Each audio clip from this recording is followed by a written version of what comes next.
Hey everybody, welcome back to It's Too Late to Apologize Book Reviews. I'm Stella, and today we're going to do something a bit different. Today we are doing a book tag.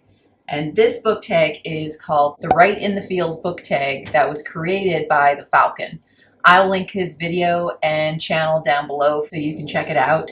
But what the book tag is about, all the human feelings that one can experience and relating a book to each of these feelings. So there are 15 feelings, so let's get right into this. Number 1, happiness. Share a book that makes you feel happy. I'd have to say the whole series, but I have the first book here, which would be the Harry Potter series that I read way back in the day when these first were coming out. And I got hooked in quite young. I was about 15 years old when the first one came out, so the first few books would have been quite young for me, but then as soon as, I think it was the fourth book, which definitely matures, was loving it, was waiting every year for the new book to drop, and it just brings such nostalgia back to me. It makes me so happy to remember it, and Harry Potter, happiness. All right, emotion number 2, sadness. What book have you read that made you feel sad? So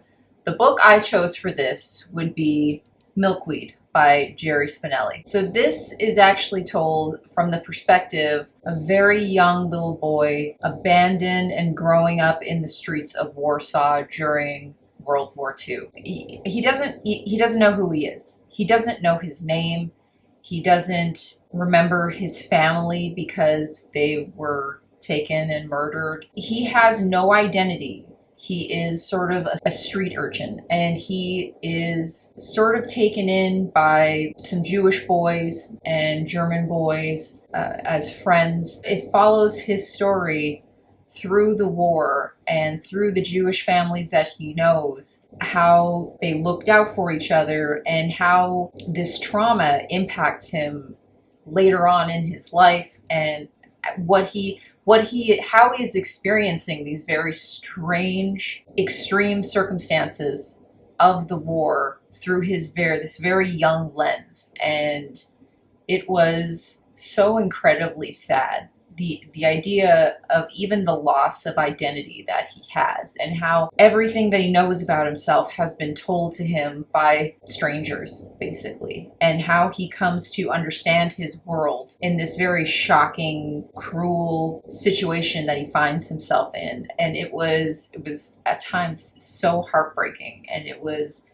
incredibly sad. And it's a very simple read. I'm not sure what the age rate. I'm sure this is actually designed for quite young reading audience, but it was such a beautifully done work. I highly recommend it, but sad. Emotion number 3, fear. This was actually a really hard one to find and to pick. I don't really get scared while reading books, but I would have to say the one that I chose for this would be A Brave New World by Aldous Huxley. Out of the many dystopian books that I've read, this one felt like the closest to the dystopia that is here and in the near future for Western society. In that way, it's extremely creepy. It's extremely scary. Just the complete abandon of society into hedonism and the vapid emptiness of society, what is desired, and how shallow all human connection is, and the breakdown of family and connection in this book. The showcasing of substance abuse to numb the pain of the emptiness in the lives of these people who have no connection to one another. It was really kind of frightening to me, in that I feel like we're there in a lot of senses. And while the story in this book, character-wise, is not well done, the overall theme and idea that's captured in this novel is quite well done and shockingly realistic. So, fear. Emotion number 4, anger. What is a book that made you feel angry? This is a nonfiction book, but I tell you, I have never read anything that made me feel this angry before in my life, and that would be A House in the Sky, Amanda Linout. This book.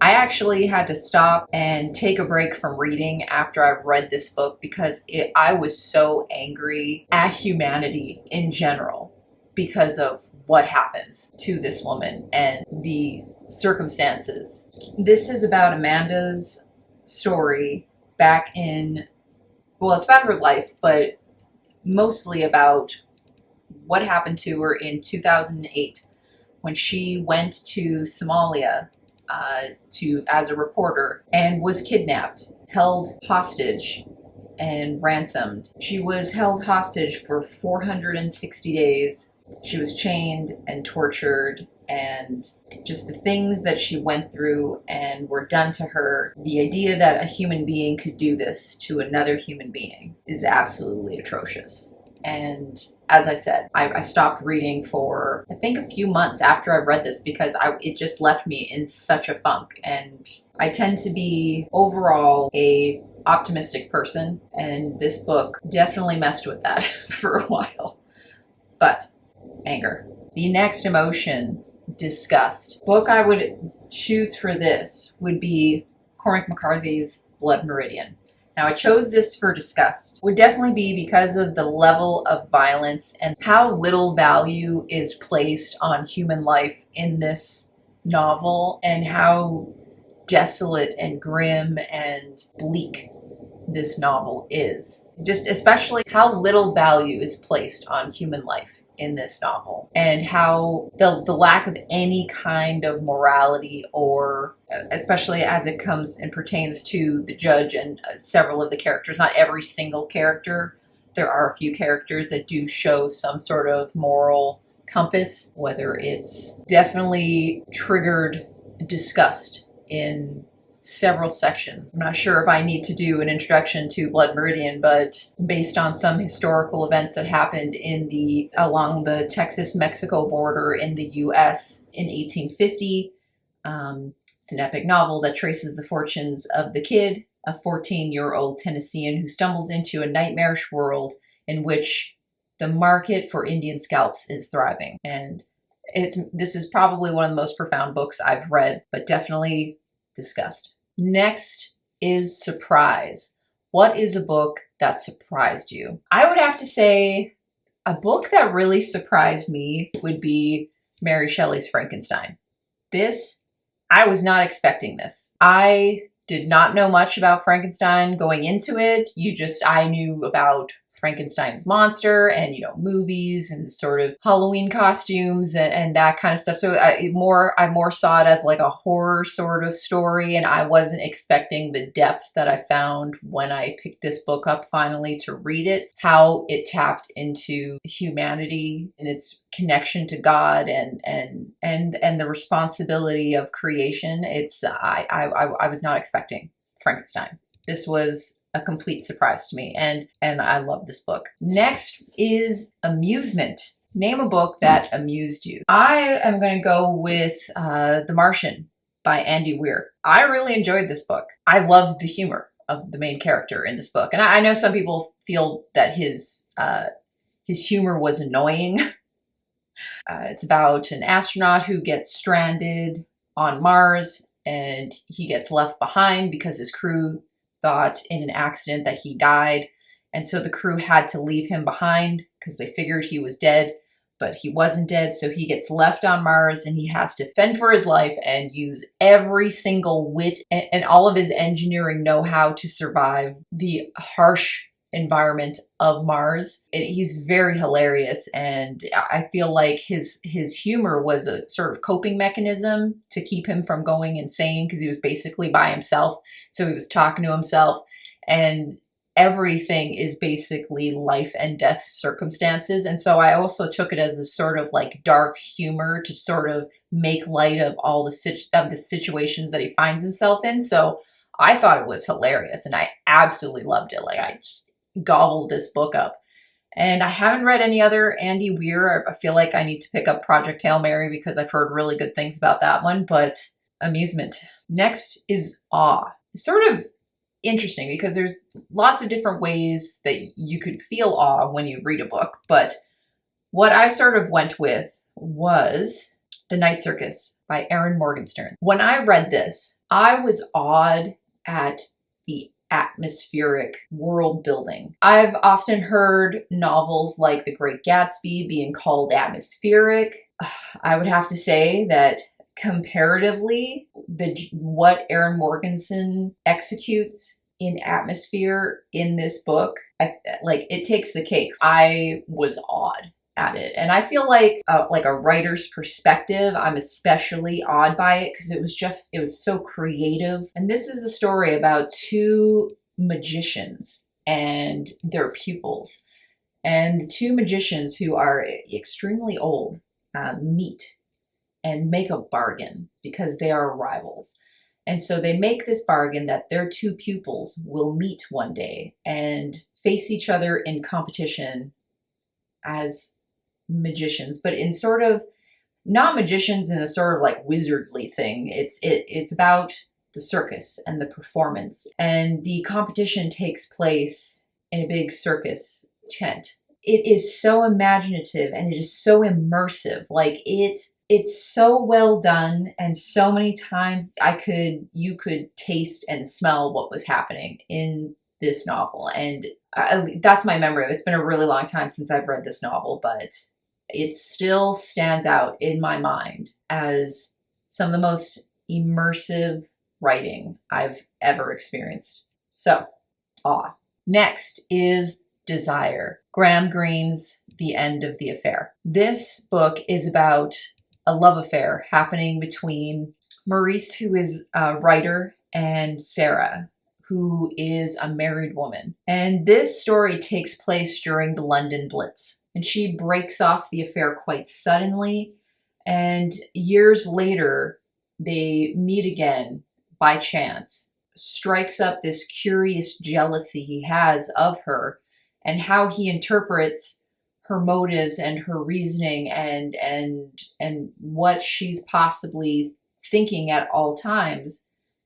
And he's trying to make sense of what's happening in his own sort of, self-centered way. His struggle with understanding why everything's happening, be it religiously or secularly, because he is not a believer and she is. And so their beliefs sort of collide with one another, and he can't understand how she feels the way that she does. And so it's this just really intriguing window into desire, obviously, of this carnal desire, this affair that's happening, but then also the desire to try to understand and make sense of all the senseless things that are happening at the time that their affair happened, and trying to make sense of it afterwards. So this desire sort of encompasses everything and becomes like an obsession for Maurice also. So it's so well done. It's one of my favorite novels of all time. And if you haven't read it, I highly recommend. It's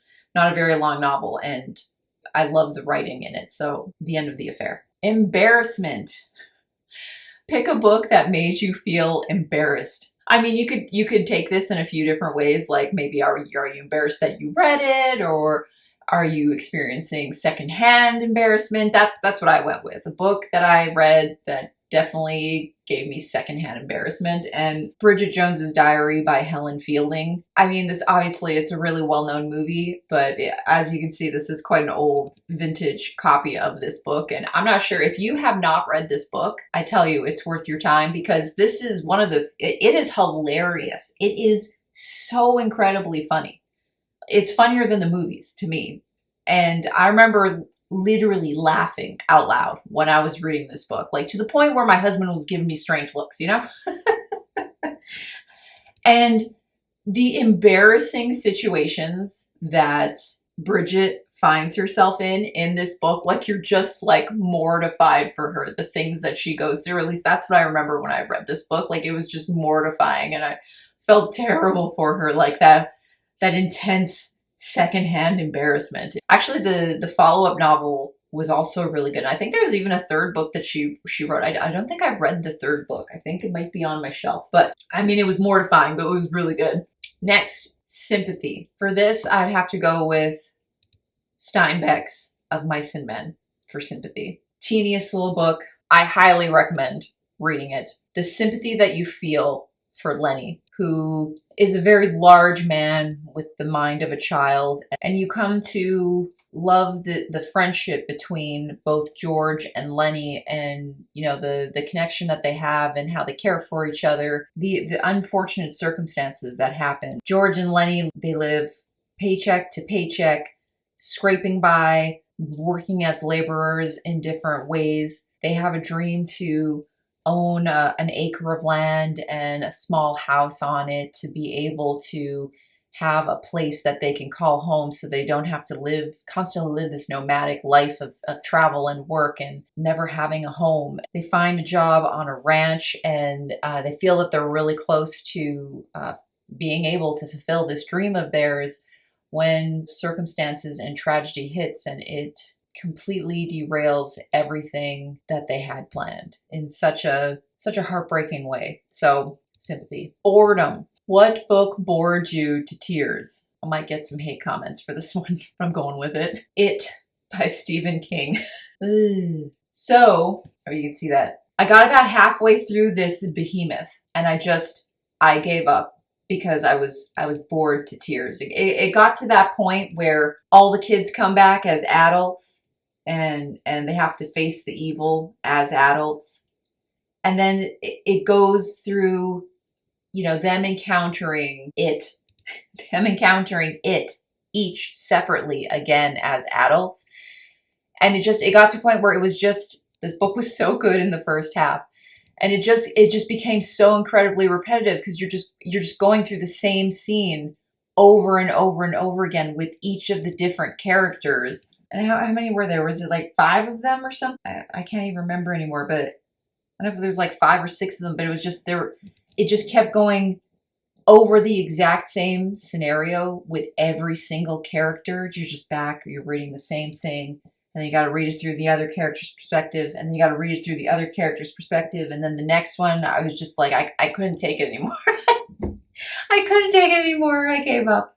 I don't know if I'll ever pick this back up again, but boredom. Next, confusion. It would be Dune by Frank Herbert. The first 50 to 100 pages of this book was absolute confusion. No backstory, which is fine. I don't exactly love info dumps for backstory, but there was no explanation. It just threw you right into the story with all these different words and this language that you didn't understand any of these words, and this whole political system. You have absolutely no idea what's going on. As I said in my Dune video, you're just sort of like treading water, trying to not drown in everything that's being dumped on you.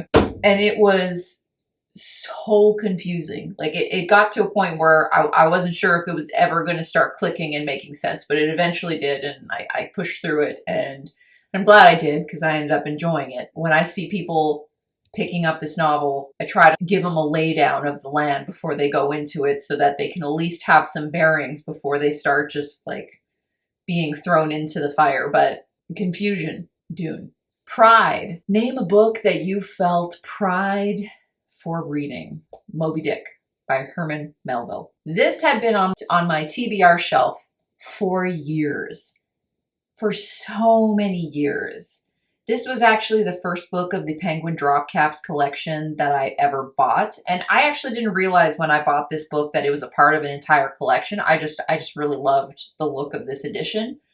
And then later did I realize that it was part of a collection. And so I ended up, as you can see up here, I ended up purchasing the whole collection. But this was the book that started it all.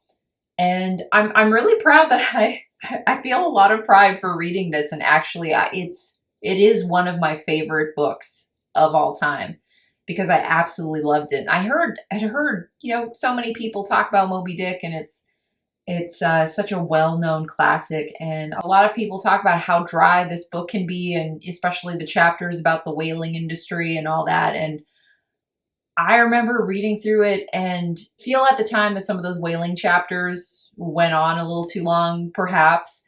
but I really actually enjoyed them. Like I felt like I could understand why they were included. And so I'm really proud of finally reading this book, which, I mean, this is a beast of a book too, and loving it and connecting with it like I did. I'm pretty proud of this one. And last, shame. I think this is another one that you could look at in a few different ways. Shame, you know, a book that you maybe feel shame for reading. I'm going to look at this in a different way. I'm going to look at it and come from it from the perspective of the book made you feel shame, you know? That's what I'm going to go with. And so what I would choose for this one is Lady Oracle by Margaret Atwood. Lady Oracle, I believe, was Margaret Atwood's third novel. I can't remember what was the first one, but then it was Surfacing, and then it was this novel. And I've read a bit of Margaret Atwood. I have a whole bunch of her books on my shelf that I need to read more of. But the reason I'm picking this for shame is that the characters that she wrote in this book were so real. The main character, her name is Joan. She has to be one of the most unlikable characters I've ever read. But Margaret Atwood does such a great job of portraying her in such a realistic human way that you completely understand why she is the way that she is. It's completely understandable. And she's such a weak and cowardly character who never takes any responsibility for any of the actions that she takes. She's just like a constant victim, always seeking the path of least resistance. She's just shameful. It's shameful, but it's so realistic if you're honest with yourself. Like it's so realistic. And it was so frustrating because you hate this character, but you understand that it's just so real, you know? And it was just read this and be honest with yourself and see how you are like Joan. It triggered shame for me. And let's see, what is this? This is a 1990 reprint, I think. I think this is a UK edition. This is a terrible cover. This is a really old book. Lady Oracle. Wow.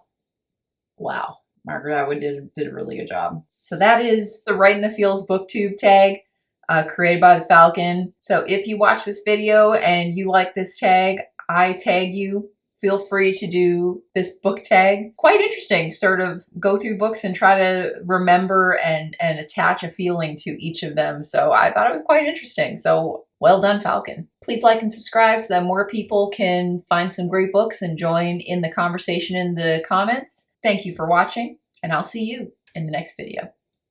Bye.